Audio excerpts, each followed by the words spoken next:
Et salut les bouquins et les bouquetines, c'est Marie, j'espère que vous allez bien. Aujourd'hui je suis très contente de vous retrouver pour vous parler de BD. Je vais vous parler de mes deux BD préférées. La première, Trop n'est pas assez, et la deuxième, Ne m'oublie pas. Ce sont mes deux BD préférées, donc je les ai adorées et je vais vous dire pourquoi dans cette vidéo. Avant de la commencer, n'hésitez pas à liker, à vous abonner, à commenter si le contenu vous plaît, et puis voilà, pour échanger, tout ça. Et vous pouvez aussi me suivre sur Instagram tout au long de la semaine, Marie Dessinelli. C'est parti pour la vidéo.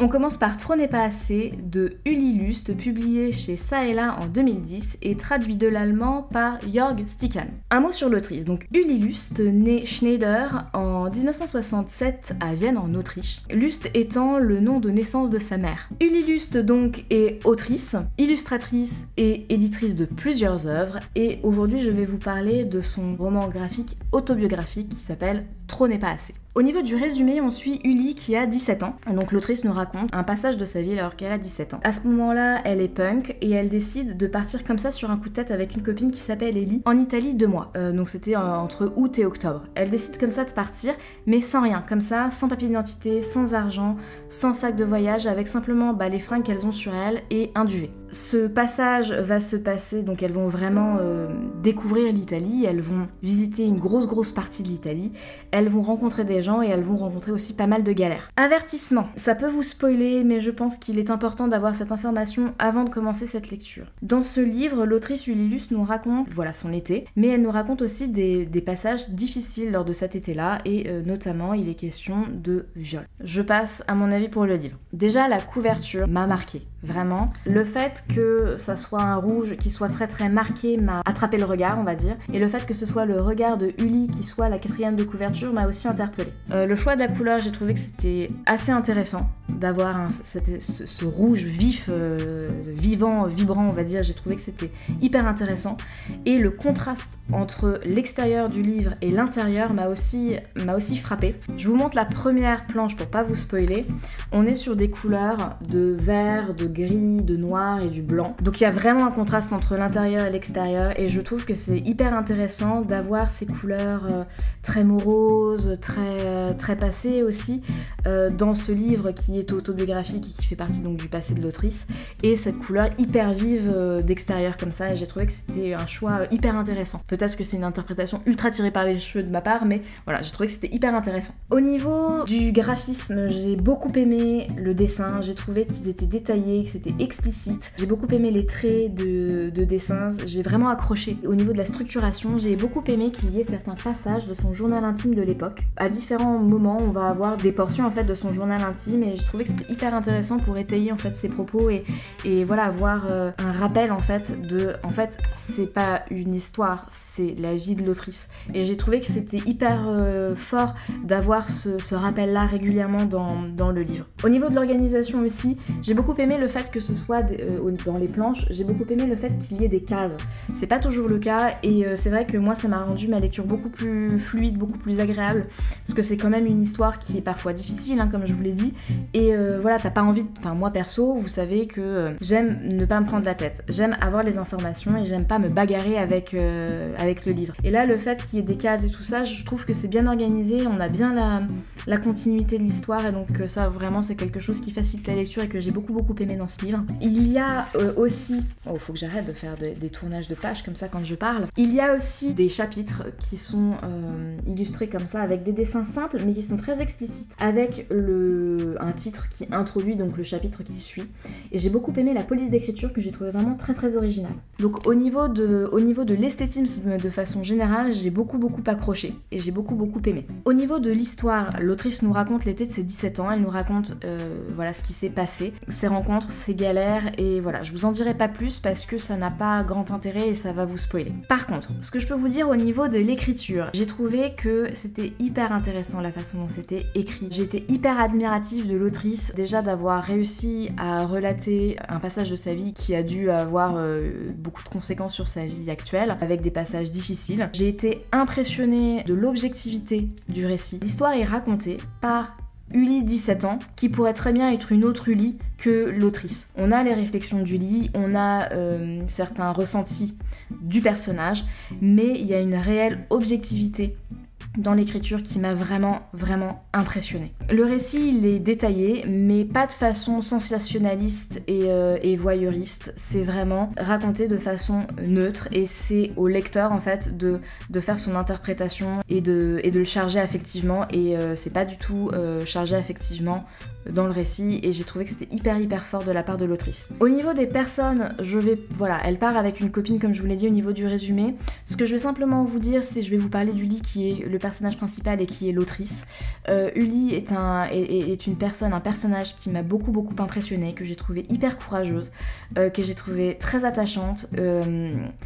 C'est un personnage qui, je trouve, force vraiment au respect de par son chemin de vie, donc ses expériences et tout ça, de par le fait que ce passage de sa vie est devenu une œuvre qui est assez incroyable, écrite de façon ultra détaillée, hyper neutre, pas du tout chargée affectivement, et moi c'est vraiment, je le redis parce que c'est vraiment quelque chose qui m'a beaucoup impressionné dans ce livre-là. C'est vraiment au lecteur de faire son chemin et de comprendre, et même si on y est amené, j'ai trouvé que c'était hyper intéressant, hyper riche, hyper fort, vraiment très impressionné par le personnage et par l'autrice. C'est un livre que je vous recommande, que j'ai trouvé très impressionnant, de savoir que c'était quelque chose d'autobiographique. L'histoire j'ai trouvé très enrichissant et je pense vraiment que Ully Lust, l'autrice et la jeune femme de 17 ans nous offre vraiment une leçon de vie et c'est un livre vraiment que je recommande avec la réserve qu'il y a des passages difficiles et qu'il faut y être préparé. Mais voilà, c'est un livre que je vous recommande parce que, je le répète, mais c'est pour moi une vraie leçon de vie que nous offre Ully Lust. Le deuxième roman graphique, la deuxième BD, Ne m'oublie pas de Alix Garin, publié en 2021 aux éditions Le Lombard. L'autrice Alix Garin est née en 1997 en Belgique, elle a suivi des études de BD. En 2017, elle a remporté un concours, elle a remporté le concours Jeune Talent du festival Quai des Bulles de Saint-Malo. Et aujourd'hui, elle est autrice de bande dessinée et illustratrice et aujourd'hui je vous parle de sa première BD, Ne m'oublie pas. Au niveau du résumé, on suit Marie-Louise et sa petite fille Clémence. Marie-Louise, c'est une femme âgée qui souffre de la démence de type Alzheimer et elle vit en maison de retraite. Elle semble vraiment très malheureuse et Clémence, qui est témoin de ça, prend la décision d'enlever sa grand-mère et de la faire partir, elle la kidnappe en fait, pour lui faire vivre une quête, pour lui faire vivre une aventure et l'emmener dans un lieu qui est bien connu de Marie-Louise, dans lequel elle a été très heureuse. Au niveau de l'esthétisme du livre, déjà la quatrième de couverture. Cette quatrième de couverture est sublime, je la trouve très belle, très subtile. Les traits sont ronds, fins, c'est un dessin que j'ai beaucoup apprécié. J'ai adoré le fait que les personnages principaux s'entrelacent comme ça, et j'avais vraiment le sentiment que c'était un trait continu, je sais pas si vous voyez ce que je veux dire, mais qu'il y a comme un seul coup de crayon en fait qui dessine ces deux personnages principaux. Le fait que la texture entre les personnages principaux et le reste de l'image, le fait que ce soit pas la même, j'ai trouvé que c'était hyper chouette parce que ça mettait en avant l'humanité des personnages en fait. Et c'est quelque chose que j'ai beaucoup aimé. Bon, vous l'avez compris, j'ai beaucoup aimé les graphismes. À l'intérieur c'est pareil, j'ai adoré, c'est de l'aquarelle, j'ai trouvé que les dessins étaient très fins, très subtils, très suggérés par moments et j'ai trouvé qu'ils étaient vraiment à l'image de l'histoire. Je vous montre pareil, première planche pour pas vous spoiler. Voilà, donc on est sur de l'aquarelle et très fin. Moi, c'est quelque chose que j'ai beaucoup apprécié. Très tendre, voilà, ces couleurs pastel, le choix des couleurs très doux. J'ai trouvé que c'était vraiment très joli. Le choix de l'aquarelle, quelque chose qui s'efface et tout ça, enfin qui a du mal à s'étaler, tout ça, j'ai trouvé que c'était un choix hyper intéressant aussi de par... qui était très en lien en fait avec l'histoire et je trouvais que c'était très joli. Au niveau de la structuration, j'ai beaucoup aimé, je vous l'ai dit, les cases. Moi j'aime bien quand je me prends pas la tête comme je vous l'ai dit, donc le fait qu'il y ait des cases où je sais de où je dois lire, ça j'aime bien. Il y avait un jeu aussi avec les cases que j'ai beaucoup aimé. Alors je vous montre la deuxième planche, comme ça spoil pas trop non plus. Il y a un jeu, vous voyez, où il y a plusieurs cases qui font le personnage, qui font un des personnages principaux. C'est quelque chose que j'ai beaucoup aimé. Il y avait un jeu en fait de continuité dans l'histoire, de continuité dans les planches que j'ai trouvé hyper intéressant et que j'ai vraiment beaucoup aimé. Au niveau de l'histoire, j'ai adoré suivre l'aventure de Marie-Louise et de Clémence. J'étais très émue en fait par leur histoire à toutes les deux. J'ai trouvé que c'était plein d'amour, plein de tendresse, avec une superbe relation grand-mère-petite-fille que j'ai vraiment trouvé très jolie. Au niveau de l'écriture, ce que j'ai aimé, c'est qu'il y avait un vocabulaire simple et qu'il n'y avait pas énormément à lire. Alors, comme le premier, ce sont des BD qui sont conséquentes, hein, enfin je veux dire, on reste pas sur sa fin et c'est pas des tout petits livres où tu es déçu parce que le livre est petit, pas du tout, c'est des livres conséquents qui sont beaux, mais il n'y avait pas énormément de lecture parce qu'en fait, il n'y avait pas énormément de dialogue parce qu'en fait, il n'y avait pas forcément besoin, les illustrations en fait arrivaient à faire passer le message et il n'y avait pas besoin de mots en fait supplémentaires. Pas toujours. Donc j'ai trouvé que c'était très beau. Ça laissait vraiment l'interprétation au lecteur et c'est quelque chose que j'ai beaucoup apprécié en fait dans le premier livre que je vous ai présenté et dans le deuxième. C'est la possibilité d'interprétation que j'ai beaucoup aimé. Au niveau des personnages, je vais vous parler de deux personnages principaux, à savoir Marie-Louise et Clémence. Marie-Louise, donc c'est la personne âgée, c'est cette femme âgée qui souffre de la démence de type Alzheimer. J'étais vraiment très touchée par cette femme. J'ai beaucoup pensé à mon grand-père maternel en fait qui a souffert de cette démence-là il y a quelques années et qui est décédé maintenant. Peut-être un peu d'identification hein, et de transfert, mais voilà, j'ai été très touchée par cette femme. Certains de ses sentiments, certains de ses ressentis, la difficulté qu'elle pouvait vivre par certains moments, et j'ai trouvé que c'était vraiment très bien retranscrit, très beau. Clémence, la petite fille, comme je vous l'ai dit, identification, transfert, tout ça. Clémence, voilà, j'ai été très touchée par elle, j'ai pu comprendre certaines de ses souffrances pour sa grand-mère et la tristesse qu'elle pouvait ressentir par rapport à ce qu'elle avait.